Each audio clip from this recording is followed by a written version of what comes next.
So we've seen throughout history there are precedents for destroying images of the divine or just destroying art in general.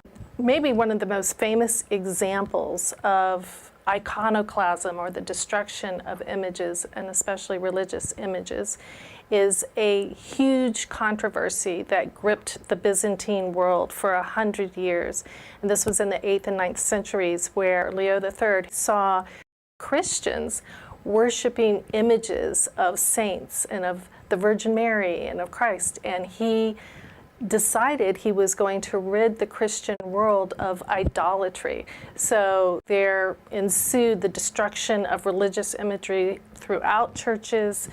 This was probably the most systematic and effective moment of iconoclasm that we have historically.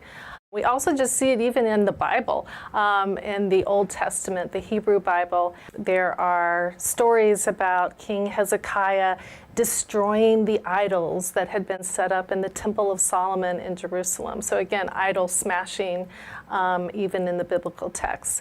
And we can come right up to the Protestant Reformation in the 16th century, to U.S. troops moving into Iraq and toppling down statues of Saddam Hussein, to, of course, today with ISIS or the Islamic State moving into a variety of archaeological sites and museums and destroying art there. So what all of this actually is indicative of is that art matters, and that art is very powerful.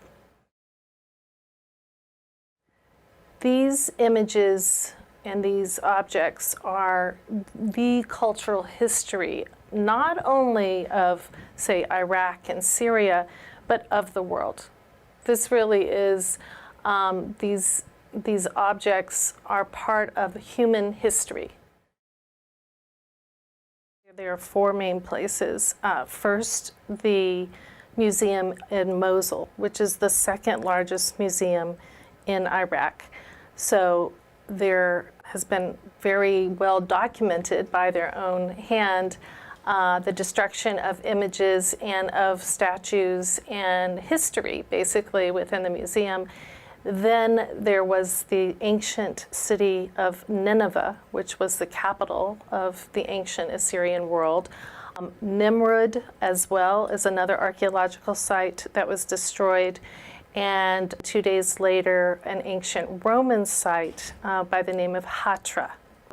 The greatest losses, in my own mind, are the giant Lamassu figures at Nimrud. Now, these are just monumental art historical objects, and these, interestingly, figure in our most ancient literature. For example, the great epic of Gilgamesh talks about these Lamassu figures, and these were used to stand at the gates as protective elements, which is a little bit ironic today, but they were winged animals, usually a winged bull or a winged lion with the face of a man.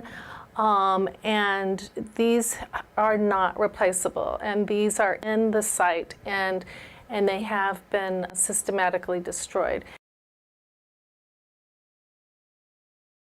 ISIS is using the visual medium, the medium of film, the medium of photography, using these artistic media to document the destruction of artistic media.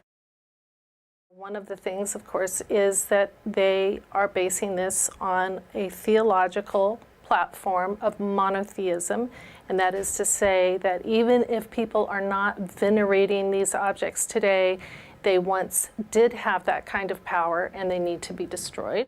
But I think more importantly is they're appealing to a population that would find integrity in that kind of activity. So it's very clear, and they're very open about it. This is a propaganda tool as well, that the documentation and the distribution of that visual medium to show destruction of pagan idols is in sync with their own theological thinking around images.